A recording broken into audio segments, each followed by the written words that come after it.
बच्चों आज हम बात करेंगे डिस्क्रिमिनेंट की। ये क्लास 10th का एक टॉपिक है जिससे 1 नंबर का क्वेश्चन आपसे पूछा जाता है। इसके लिए बेटा हमें सबसे पहले एक इक्वेशन दी होती है जिसे बोलते हैं हम क्वाड्रेटिक इक्वेशन। अब एक क्वाड्रेटिक इक्वेशन क्या होती है? जिस इक्वेशन की हाईएस्ट डिग्री 2 होती है, यानी कि किसी वेरिएबल की हाईएस्ट पावर अगर 2 होगी तो इस इक्वेशन को आप क्वाड्रेटिक बोलेंगे।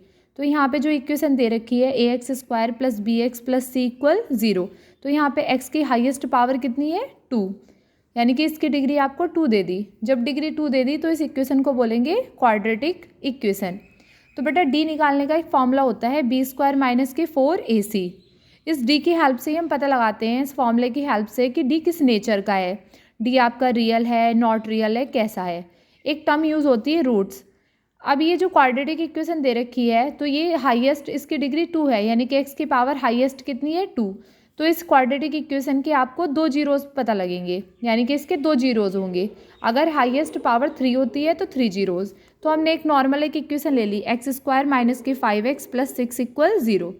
हम क्या करते हैं, 6 के ऐसे फैक्टर पहले 1 और 6 की मल्टीप्लाई कराएंगे। 6 के ऐसे फैक्टर प्लस है तो जिनका सम 5 हो, तो हमने यहाँ पे कर दिया 2 3 जा 6 होते हैं और 2 और 3 को ऐड करके 5 आता है। तो इसको हमने सॉल्व किया, अंदर मल्टीप्लाई -2x - 3x + 6 = 0। फिर इन दोनों में x कॉमन ले लिया, इस टाइप से एक इक्वेशन आ गई। तो यहाँ से x की वैल्यू आ गई 2, एक तो 2 आ गई और एक क्या आ गई वैल्यू 3। अगर x - 2 को 0 के इक्वल रखोगे तो 2 आ जाएगा, और x - 3 को 0 के इक्वल रखोगे तो 3 आ जाएगा। इस टाइप से हमें 2 वैल्यूज़ पता चली है x की, एक तो 2 एंड 3।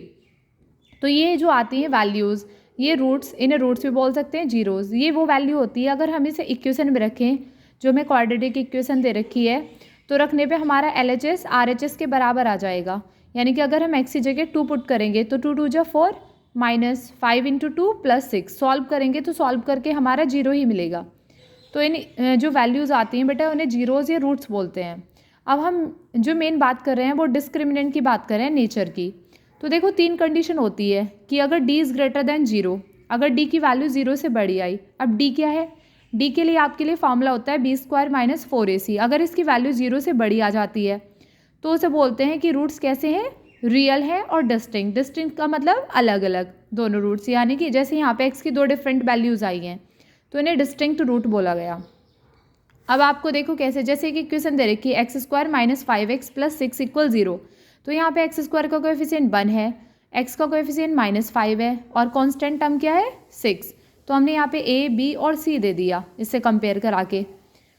फिर हमने यहाँ पे d की वैल्यू फाइंड की, तो d की वैल्यू में वैल्यू रख दी, b की, a की, c की। रखने के बाद हमें 1 मिला, तो इसका मतलब d किससे बड़ा है? 0 से। अगर d की वैल्यू सॉल्व करने के बाद 0 से बड़ी आ गई, 0 से बड़ी मतलब 1 जो आया है वो 0 से बड़ा है।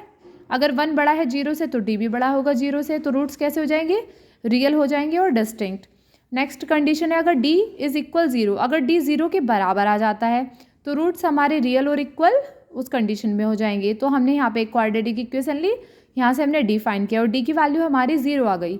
अगर d आपका 0 आ जाता है तो उसका मतलब जो रूट्स आएंगे वो दोनों बराबर आएंगे, यानी कि यहाँ पे जहाँ x की 2 वैल्यूज़ आई थी वो बिल्कुल इक्वल आएंगी, सेम आएंगी, साइन भी सेम होंगे और वैल्यूज़ भी सेम होंगी।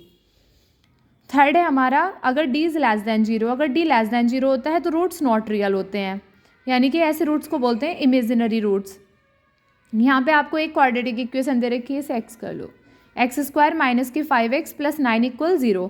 तो यहाँ पे हमने d फाइंड किया, तो d फाइंड किया, d की वैल्यू आई -83 और ये कैसी है? नेगेटिव। नेगेटिव का मतलब 0 से क्या है? लेस। अगर 0 से लेस है तो रूट्स कैसे होंगे आपके? Not real.